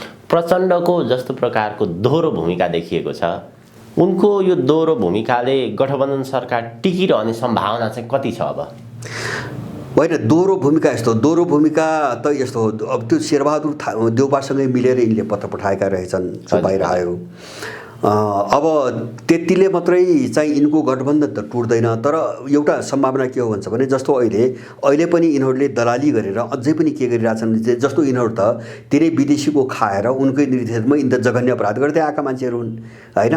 जस्तो 10 वर्ष त यिनले त थुप्रै मान्छे मारे, उनकै सहयोगमा मारे होइन। र अब त्यो मान्छे मारेर उनकै निम्ति काम गर्नको निम्ति उनीहरूबाटै यिनीहरू सत्तामा ल्याइएका मान्छेहरू हुन्। त्यस कारणले यिनले अहिले पनि के गरिरहेछन् भन्छ भने त्यो खतरा उनीहरूबाट पनि खतरा जो चाहिँ महसुस गरिरहेछन् नि। जस्तो यिनीहरूले के भने जस्तो एमसीसी पनि हिजो चाहिँ टेबल गर्ने पनि हल्ला गरेका थिए। हजुर हजुर। त्यो चाहिँ सारे, त्यो चाहिँ प्रचण्डको अनुरोधमा सारिएको अरे। उनले के भने अरे भन्दाखेरि हाम्रो केन्द्रीय कमिटीको बैठक बस्दैछ, त्यहाँसम्म चाहिँ हामीलाई चाहिँ छलफल गर्ने चाहिँ मौका दिनु पर्यो भनेपछि अब प्रचण्डले अहिले पनि त्यो भूमिका खेलिरहेको छ भनौँ न। अनि चाहिँ उनीहरू के भन्दैछन् भन्छ भने चुनावपछि लैजाउँ भनेको छ प्रचण्ड। एउटा विकल्प चुनावपछि प्रस्ताव चाहिँ त्यस्तो छ, चुनावपछि चाहिँ यो उठाउने गरेर लैजाउँ भन्छ भने जस्तो एमसीसीलाई यहाँबाट किनारा लगाउने मानसिकतामा उनीहरू छैनन् होइन। जस्तो चुनावपछि किन पारित गर्ने त अहिले गऱ्यो भने अब अहिले चाहिँ त्यो गर्दा के बिग्रने र चुनावपछि गर्दाखेरि के सप्रने हुन्छ होइन। मात्रै के हो भन्छ भने एउटा त उनीहरूले समग्र अन्तर्राष्ट्रिय परिस्थिति र नेपालको परिस्थिति हेरिरहेछन्। मैले अघि नै भने नि, अब नेपाल पनि के हो भन्छ भने जसरी विश्व पनि मैले अघि नै पनि भने पुटिनले परमाणु चाहिँ आक्रमणको चाहिँ तपाईँको धम्की दिइसकेपछि विश्व कहाँ पुग्यो हामीले त्यो राम्ररी बुझौँ। विश्व कहाँ पुग्यो भन्छ भने अमेरिकनहरू कहाँ फसे अहिले भन्छ भने कि चाहिँ जस्तो युक्रेनलाई नेटोमा सामेल गर्ने र त्यहाँभित्र चाहिँ आफ्ना सेना लग्ने कि त्यो अडानबाट अमेरिका पछि हट्नु पर्यो। त्यो हटेको दिन पनि अमेरिका सिद्धियो हैन। किन सिद्धो? अफगानिस्तानमा मार खाएर यत्रो बेइज्जती भएको अमेरिका अब युक्रेनबाट पछाडि फर्किनु पर्यो भने विश्व राजनीतिमा उसको भूमिका गयो। अब यो निर्णायक पोइन्ट हो, अमेरिकाको निम्ति निर्णायक पोइन्ट हो। अब अगाडि बढ्दाखेरि के हुन्छ भने एकातिर पुटिनको परमाणु हमलाको चेतावनी र अर्कोतिर युरोपियनहरूसँगको विभाजन। अब अमेरिकाले जित्ने सम्भावना त छैन, अमेरिका त मासिन्छ। त्यसमाथि पनि अस्ति भर्खरै उत्तर कोरियाको एउटा चाहिँ स्टेटमेन्ट आएको छ, एउटा समाचारमा आएको छ र उसले भनेको छ है घुमाउरो भाषामा, हामी विश्वलाई चकित पार्ने गरी अमेरिकासम्मै चाहिँ तपाईँ उसको मुटुमै हान्ने गरी हामीले मिसाइल परीक्षण चाहिँ हामी गर्दैछौँ भनेर भनेका छन् उनीहरू। र उत्तर कोरियाले धम्की दिइरहेको छ, अमेरिका यसपासमा प्रतिक्रिया दिएको छैन। माने सबैतिरबाट जो धम्की गइरहेछ नि उनीहरूलाई, यो एक्लै झेल्नुपर्ने अवस्थामा अमेरिका पुग्यो भनेपछि युक्रेन कहाँ पुग्यो? हुन त उनले अपराध गरे जस्तो, अब त्यो त आफै निम्त्यायो जस्तो अहिले समस्या अमेरिकालाई कहाँ पुग्यो भन्छ भने अब हिजो दोस्रो विश्वयुद्धसम्म चाहिँ कुनै पनि देशमाथि आक्रमण गर्न जहाज पुर्याउनु पर्थ्यो हैन। अहिले त कुनै जहाज जानु पर्दैन, आफ्नै जमिनबाट आफ्नै देशबाट एउटा मिसाइल चाहिँ छोड्दै पुग्छ हैन। अमेरिकाको जुनसुकै ठाउँमा पनि मिसाइल जान्छ। त्यो मिसाइल उत्तर कोरियासँग पनि छ, रुससँग पनि छ, चीनसँग पनि छ, पाकिस्तानसँग पनि छ, अर्कासँग पनि छ, इरानसँग पनि छ। भनेपछि अमेरिका सिधा खतरामा पर्यो। अब सिधै खतरामा पर्यो। मैले भने नि जस्तो युक्रेन समस्या कस्तो भयो अमेरिकालाई भन्छ भने पछाडि हटे पनि अमेरिका सिद्धियो, अगाडि बढे पनि अमेरिका सिद्धियो हो। त्यो परिस्थिति आफै ल्याएको हो त्यसले। किन त्यो अन्धताले, उन्मादले, मातले मान्छेलाई कसरी विनाश गर्छ भन्ने कुरा युक्रेनको घटनाले देखाउँछ। उनीहरूले कहाँ गरे भन्छ भने उनलाई सोभियतसँग विघटन गरेर चित्त बुझेन, अब भएको रुसलाई पनि टोक्यो। उनले चेचेन्यामा चाहिँ त्यत्रो वर्ष लडाए, रुसलाई टुक्र्याउनुको निम्ति हैन। अब 2 पटक युद्ध भयो चेचेन्यामा। 2009 मा मात्रै त्यो कन्ट्रोल भएको चेचेन्या हैन। 1996 उनले युद्ध गराए, 2 पटक 2टा युद्ध भए। मैले उनले जर्जियासँग लडाए, जर्जियालाई उकासेर चाहिँ रुस विरुद्ध आक्रमण गराए 2008 मा। र युक्रेनमा पनि भएको के हो भन्छ भने जनताले चुनेको प्रधानमन्त्री याकुनोभिच, जनताले चुनेको प्रधानमन्त्रीलाई यो त रुसी भाषी हो, यो त रुससँग नजिक छ भन्ने बहानामा चाहिँ त्यहाँ मास भड्काएर हैन, अनि चाहिँ अबदस्त सडकबाट अबदस्त गराए। त्यसपछि यसको दुर्दशा सुरु भयो हैन, दुर्दशा सुरु भयो। अब त्यसको कारणले युक्रेन पनि सिद्धियो, क्रिमिया गुमायो, अब डोनबास क्षेत्र गुमाउँदैछ। त्यहाँ चाहिँ स्वतन्त्र रुस समर्थक स्वतन्त्र चाहिँ दुईटा ठाउँमा चाहिँ सरकार बनिसकेका छन्। लडाइँ चाहिँ युक्रेनसँग, र युक्रेन पनि नराम्रोसँग चाहिँ तपाईँको फस्यो, अमेरिकनहरूको मतियारभन्दा फस्यो। त्यसकारणले गर्दाखेरि अब यहाँ त्यही हो। मैले जोड्न खोजेको, मैले सुरुमा पनि भने नि, जब कुनै समस्या बल्झिँदै त्यो सामान्य उपचारबाट चाहिँ निको नहुने ठाउँमा पुग्छ नि हैन, त्यसपछि कि अपरेसन कि मृत्यु, अर्को बाटो हुँदैन। कि चाहिँ ठुलो अपरेसन कि मृत्यु, अर्को बाटै हुँदैन।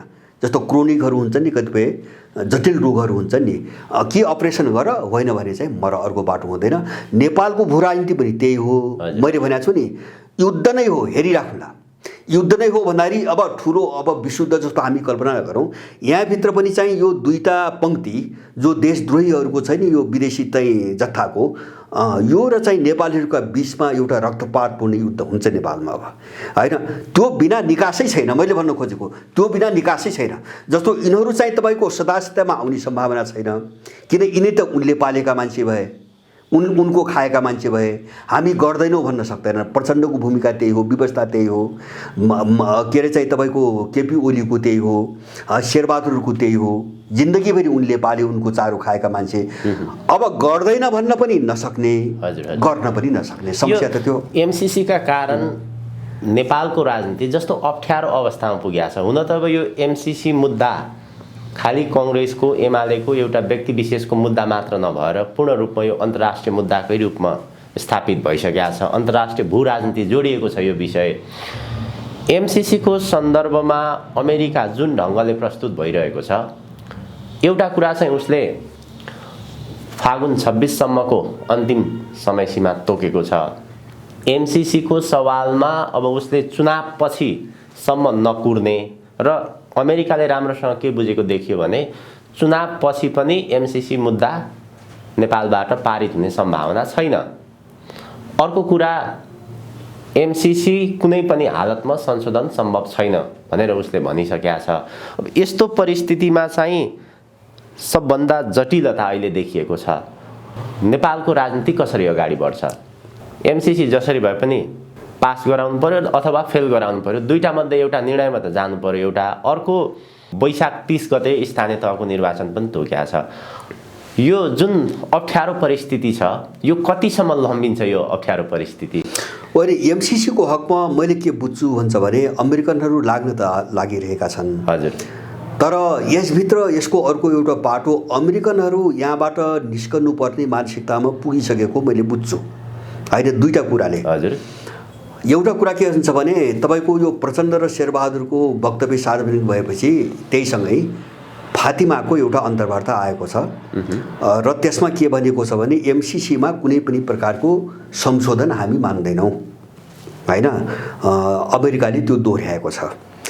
र अब यसलाई मैले किन उठाएको भन्छ भने उनको अन्तर्वार्ता आउनुभन्दा 2-4 दिन अगाडि कुनै चाहिँ मिड पोइन्ट अथवा काहीँ चाहिँ सहमति गर्न सक्ने केही कुरामा संशोधन गरेर सहमति गर्न सक्ने एउटा बाटो खोलौँ भनेर यहाँ चाहिँ सरकारको पहलमा एउटा चाहिँ तपाईँको समिति बनाउने कुरा आएको थियो। होइन, जस्तो एमसीसी पक्षधर 2 जना, एमसीसी विरोधी 2 जना र 1 जना मध्यस्थकर्ता, 5 जनाको समिति बनाउने र त्यसले दिएको निष्कर्ष अनुसार चाहिँ छलफल अगाडि बढाउने भन्ने कुरा आएको थियो। फातिमाको तपाईँको अन्तर्वार्ताले त्यो कुरो बन्द गरिदियो र त्यसपछि त्यो कुरो उठेन। एउटा फातिमाको अन्तर्वार्ता संशोधन हामी मान्दैनौँ भन्ने आयो एउटा। होइन, यो दुईटा चिजलाई राम्ररी हेरौँ।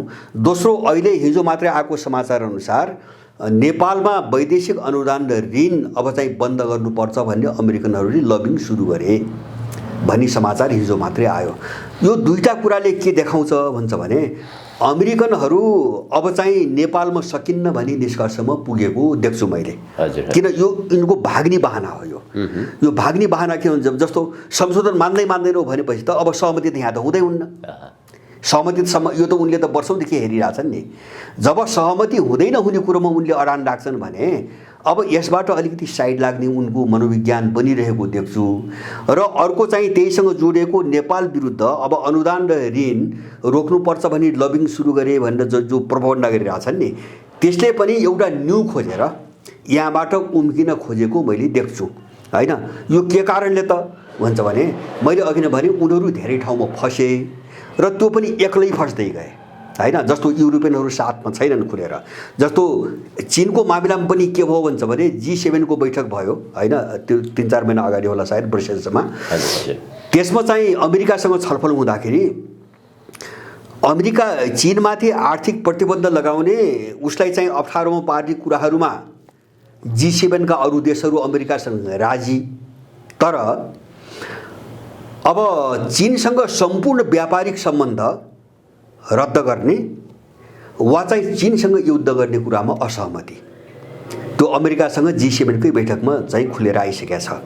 अब चीनको मामिलामा पनि युरोपियन र अमेरिकन एक ठाउँमा छैनन्। युक्रेनको मामिलामा त कस्तो भयो भन्छ भने मैले भने युरोपियन देशहरूले अब रुससँग वार्ताको पहल आफै गर्ने घोषणा गरिसके। होइन, र त्यहाँ अहिले पनि हतियार दिने र तालिम दिने भनेको अमेरिका र बेलायत मात्रै हो। जस्तो जर्मनीले त लेथर हतियार भनेको छ, घातक हतियारहरू तपाईँको युक्रेनमा चाहिँ पठाउन इन्कार पनि गर्यो।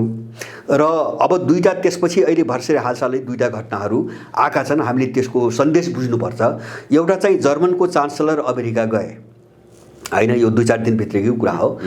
गए र बाइडेनले चाहिँ रुस र जर्मनीका बिचमा भएको जो प्राकृतिक ग्यासको पाइपलाइन छ, नर्थ स्ट्रिम 2 भन्छ, त्यसलाई रद्द गर्ने कुरा उठाएपछि जर्मन चान्सलरले त्यसलाई इन्कार गरे। हामी रद्द गर्दैनौँ भने इन्कार गरे। होइन, अब अमेरिकाको सबभन्दा ठुलो जोड त्यही पाइपलाइनबाट चाहिँ युरोपलाई जर्मनीलाई अलग गर्ने छ। त्यो भएपछि चाहिँ युरोप र रुसको चाहिँ दूरी बढ्छ, सम्बन्ध टुट्छ भन्ने छ एउटा। त्यसमा जर्मन चान्सलरले इन्कार गरे र त्यसको लगत्तै भोलि पर्सिपल्ट एउटा घटना भयो। फ्रान्सका राष्ट्रपति पुटिनसँग भेट्न मस्को गए र अब त्यसपछि उनको एउटा प्रतिक्रिया के आछ भन्छ भने युरोपमा भनेका छन् है, उनले युरोप भनेका छन्, युरोपमा चाहिँ शान्तिको निम्ति, सुरक्षा र शान्तिको निम्ति रुससँग वार्ता गर्न जरुरी छ। रुसलाई बाहिर राखेर युरोपमा शान्ति आउन सक्दैन। उनले प्रष्ट रूपमा त्यही भने। भन्नुको मतलब रुससँग भेट्ने चाहिँ मानसिकतामा उनीहरू छैनन्, होइन। अब यो दुईटा घटना र यससँग जोडेर हामीले हेर्ने कहाँ हुन्छ भने अब जस्तो ऐतिहासिक पृष्ठभूमि हेर्नु पर्यो। ऐतिहासिक पृष्ठभूमि जस्तो भित्र त भावनामा काम गरेको छ नि। ऐतिहासिक पृष्ठभूमि होइन के भने जर्मनी दुईटा विश्वयुद्धमा यिनैबाट बर्बाद पारिएको देश, होइन।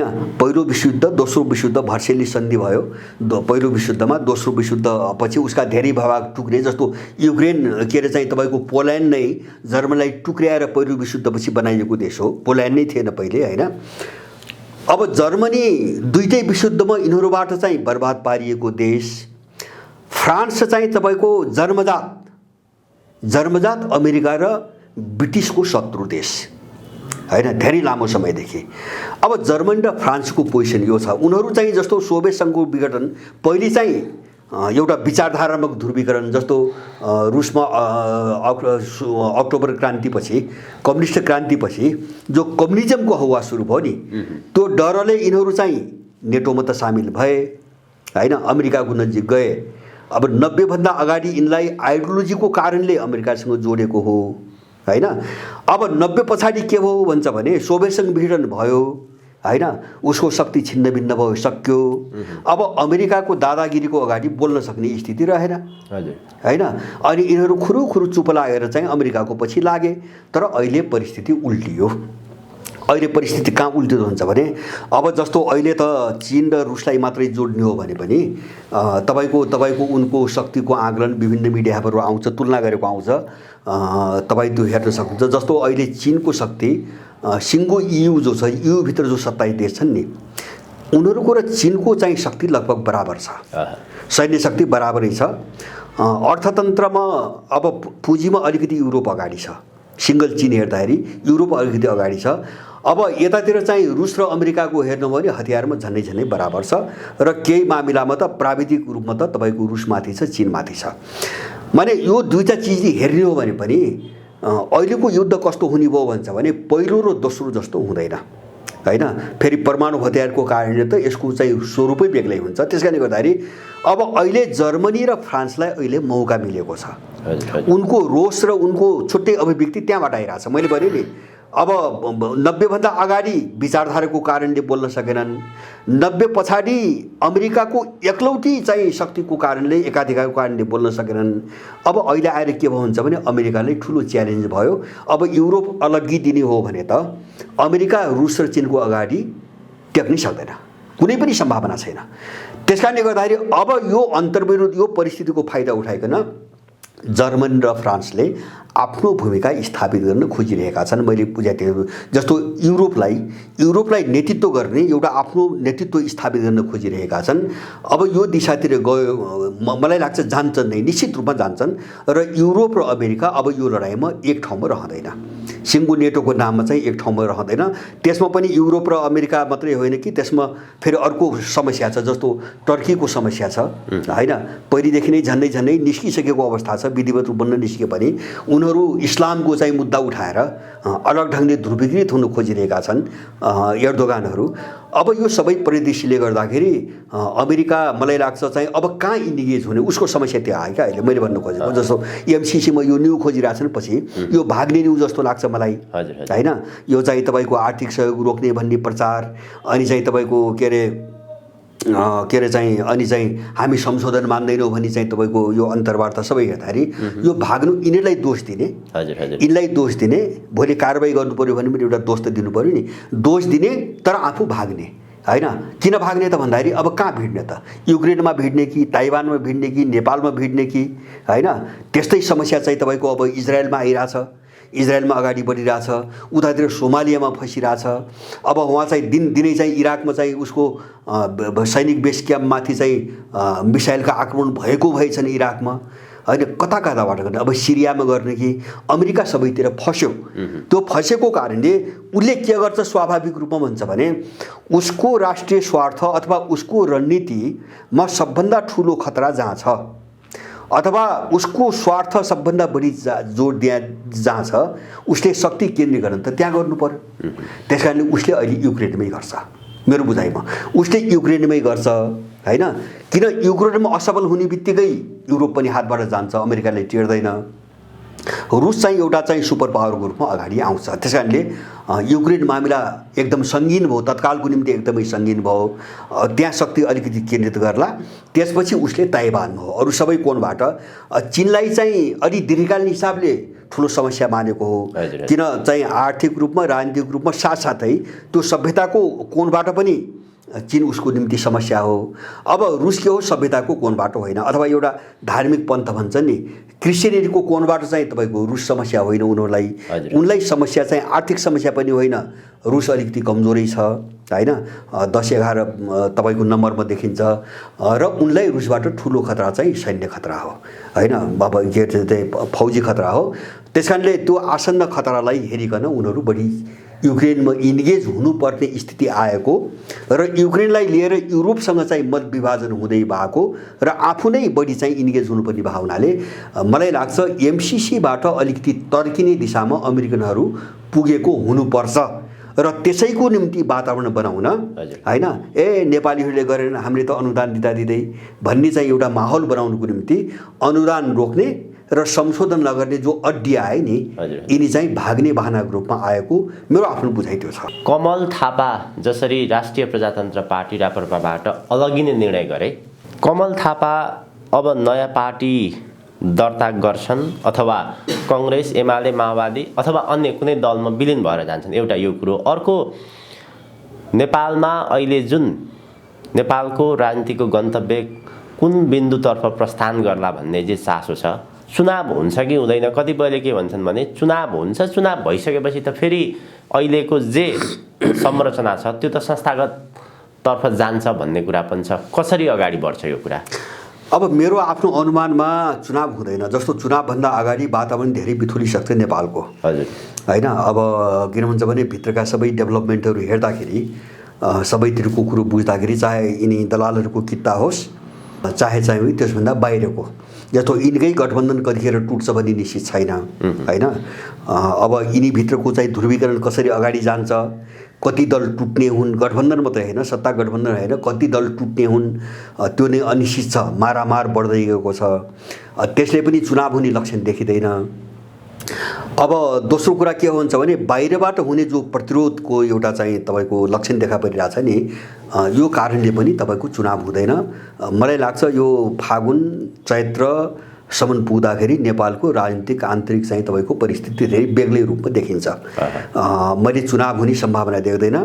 अब यिनीहरूले चुनावको घोषणा दुई कारणले गरेको जस्तो देख्छु। एउटा त तपाईँले भने जस्तो कमसेकम स्थानीय तहमा आफ्ना मान्छेलाई राख्न पाएपछि 5 वर्ष त चाहिँ टेक्ने ठाउँ बन्यो। त्यस कारणले त्यो कहाँबाट आइरहेछ भन्छ भने आफ्नो पतनको त्रासबाट आइरहेछ। अब हामी सङ्कट पनि देखियो त्यहाँ। हो अब सकिन्छौँ भन्ने हिसाबले त्यो त्रासबाट यिनले चुनाव गराउने गरिरहेछन्। अब त्यसैमा पनि यिनको बिचमा एकरूपता छैन, जस्तो कसैले वैधानिक बनिरहेछन् कसैले अवैधानिक बनिरहेछन्। एउटा त्यो कुरा मैले चुनावको सम्भावना देख्दिनँ एक होइन, र त्यो हुन्छ भनेर पनि यिनले घोषणा गरे जस्तो मलाई लाग्दैन होइन, हुन्छ भन्ने घोषणा गरे जस्तो पनि मलाई लाग्दैन। र यससँग जोडिएको अर्को पाटो तपाईँले उठाउनु पर्ने जस्तो कमल थापा जस्तो यस्ता मान्छेहरूको हामीले हेर्ने मात्रै के हो भन्छ भने अब राप्रपाबाट अलग भएको घोषणा गरिसकेपछि हाम्रो पनि अस्तित्व छ भनेर चाहिँ एउटा पार्टी त बनाउनै पर्यो पहिले, नत्र त व्यक्ति मात्रै रहन्छ त्यहाँ त, पार्टी त बनाउनै पर्यो, उनीहरूले बनाउँछन्। तर अर्को पाटो के हो भन्छ भने उनले पार्टी अगाडि बढाउँछन् भन्ने चाहिँ मलाई चाहिँ लाग्दैन। मैले भने नि यो सबैतिरका एजेन्ट र पनि बाबुरामकै हैसियतमा पुग्छन् होइन, हैसियत त भइ नै सक्यो। जस्तो कमल थापाको पार्टीमा कोही जनमत खोज्ने मान्छे होला भन्ने मलाई लाग्दैन होइन। त्यो पार्टीभित्र रहेका केही व्यक्ति बाहेक है, माथि चाहिँ केन्द्रमा रहेका केही व्यक्तिहरू बाहेक र सामान्य खालको मान्छेहरूको एउटा झुन्ड बाहेक कमल थापासँग चाहिँ कुनै जनमत हुन्छ भन्ने त लाग्दैन मलाई, कसैलाई पनि त्यो लागेको छैन। त्यो मात्रै होइन, मैले भन्न खोजेको अब एउटा पार्टीको घोषणा गरेर अस्तित्व देखाइसकेपछि अब उनीहरू कहाँ खटाइन्छन् भन्ने कुरा उनको हातमा छैन होइन। मैले त्यो अनुमान अहिले गर्न सक्दिनँ। जस्तो उनको आफ्नै पार्टी अगाडि बढाउँछन् कि होइन, उनी काङ्ग्रेसमा जान्छन् कि उनी बाबुरामसँग जोडिन्छन् कि, अब यिनी सबै बाटाहरू खुला छन्, सम्भावना छ। तर त्यो सम्भावना कसरी अगाडि बढ्छ भन्छ भने यिनीलाई परिचालन गर्ने यिनका मालिकहरूले यिनलाई जहाँ भूमिका दिन्छन्, जहाँ खटाउँछन्, यिनले त्यही गर्नुपर्छ। त्यस कारणले गर्दाखेरि बाबुरामसँग एकता भयो भने पनि अनौठो मान्नु पर्दैन, केपी ओलीभित्र पसे पनि अनौठो मान्नु पर्दैन, काङ्ग्रेसभित्र गए पनि अनौठो मान्नु पर्दैन। किन हामीले त थुप्रै गादी देख्यौँ नि त। जस्तो केपी ओली र प्रचण्ड एउटै पार्टीको रूपमा रातारात मिलिजान्छन् भन्ने कसले चिता थियो होइन। जो मान्छेहरू चाहिँ तपाईँको एक अर्कालाई निन्दा र भर्सना गर्दैमै जिन्दगी बिताए र जसले एक अर्काको नामै सुन्न कहिले पनि चाहेन होइन। न केपी ओलीले माओवादीको नामै सुन्न कहिले रुचायो, न चाहिँ प्रचण्डले केपी ओलीको नामै सुन्न रुचायो होइन। त्यस्ता पात्रहरू रातारात एउटै पार्टी पनि बन्द रहेछन् भने त्यो त भूमिका हो, उनीहरूले दिएको भूमिका। अब कमल थापालाई के भूमिका दिन्छन् र उनलाई कहाँ गएर चाहिँ उनको भूमिका चाहिँ अलिकति सरल र सहज बनाउन सकिन्छ, त्यही अनुसार निर्धारण गर्ने कुरा हो। अब उनीहरू चाहिँ कुन दिशातिर जान्छन् भनेर उनको विवेक हेरिकन, उनको आफ्नो सो विवेकबाट चाहिँ उनीहरू कहाँ जान्छन् भने यो अनुमान गर्नु चाहिँ बेकार हो, यो व्यर्थ हो। त मलाई के लाग्छ भन्छ भने तपाईँले भने जस्तो अब कमल थापाको सिङ्गल पार्टी बन्न नसक्ने भएपछि, जस्तो बाबुरामको हालत भयो नि होइन, ठाउँ ठाउँ ओथारो खोज्दै चाहिँ जानु पर्यो, उसले लखेटिरहेछ, आज यहाँ हुन्न त्यहाँ खटाउँछ, त्यहाँ हुन्न त्यहाँ खटाउँछ, अब त्यहाँ पनि हुन्न, अब के गर्ने। अहिले आइरहेछ उपेन्द्रबाट निस्केर फेरि चाहिँ महन्त ठाकुरतिर वार्ता चाहिँ तपाईँको गर्ने कुरो गरिरहेछन् उनीहरू होइन। अब त्यहाँ घुस्ने किन ऊ एक्लै गर्न सक्दैन, खटाउनु पर्यो अब होइन, कसैको मुनिबाट खटाउनु पर्यो, उसलाई एक्लै गर्ने हैसियत त उसको छैन। अब कमल थापाको पनि पार्टी चलाउने अब हैसियत रहेन भने मलाई लाग्छ त्यो स्थिति आउँछ। त्यो हैसियत रहेन भने उनलाई पनि कतै खटाइदिने हो, त्यो विदेशीले कतै खटाइदिने हो। त्यो चाहिँ बाबुरामसँग पनि हुनसक्छ है। एउटा चाहिँ मेरो आकलन के हो भन्छ भने जस्तो बाबुराम अहिले चाहिँ फुट्नको निम्ति तमतमाउनु यति बेला होइन, फुट्नको निम्ति तमतमाउनु, कमल थापाले फुटको घोषणा गर्नु होइन, यो सबै चिजहरू एउटा सुनियोजित योजना अन्तर्गत कहीँ एक ठाउँमा गरेर राख्ने योजना अन्तर्गत पनि भएको हुनसक्छ। बाबुराम र कमल थापाको एजेन्डा हेर्ने भने त विपरीत ध्रुव जस्तो देखिन्छ, तर त्यो विपरीत ध्रुव भए पनि एक भएसम्म चाहिँ मान्नु परेन। यिनको एजेन्डै छैन।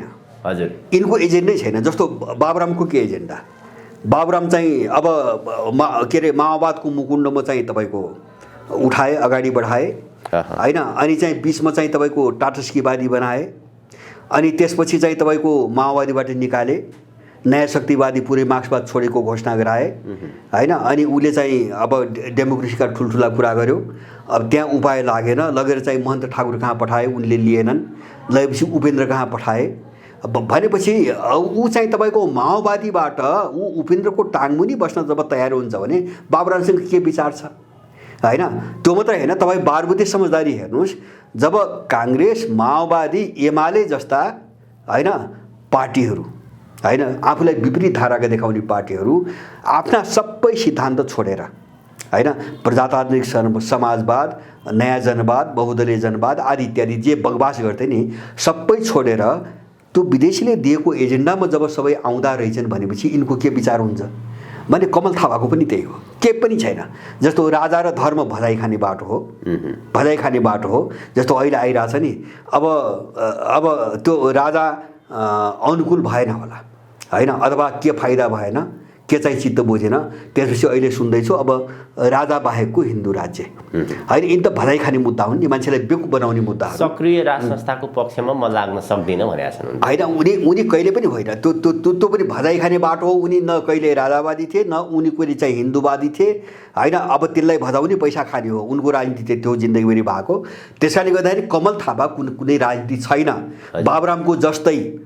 अब त्यति भएपछि चाहिँ बाबुराम र कमल थापा एक ठाउँमा बस्न सक्ने कारण के होइन एउटा नयाँ कुरा गर्छन् के कुरा गर्छन् भन्छ भने सायद मलाई लाग्छ त्यो बाबुरामसँग यस्तै मान्छेको जोड्ने खेल पनि होला। जस्तो राज संस्था कुकुरो फ्याँकिदिइसकेपछि त बाबुराम र चाहिँ कमल थापा बस्ने ठाउँ त बाटो त फराकिलो भयो नि। जस्तो चाहिँ संविधान सभा त्यस्तै मुद्दा थियो।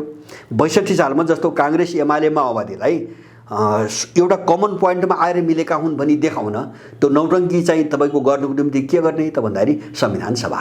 संविधान सभा भनेपछि काङ्ग्रेस एमाले अलिकति उक्ल्या जस्तो भयो होइन, माओवादी अलिकति ओर्ल्या जस्तो भयो तल होइन, मिड पोइन्ट भयो। त्यो मिड पोइन्टको नाममा त संविधान सभाको कुरो ल्याएको हो।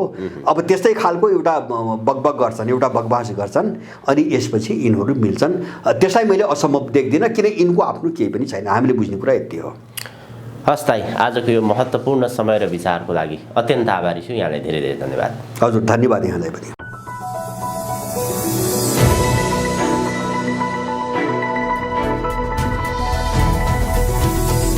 हिमाल अनलाइन टिभी।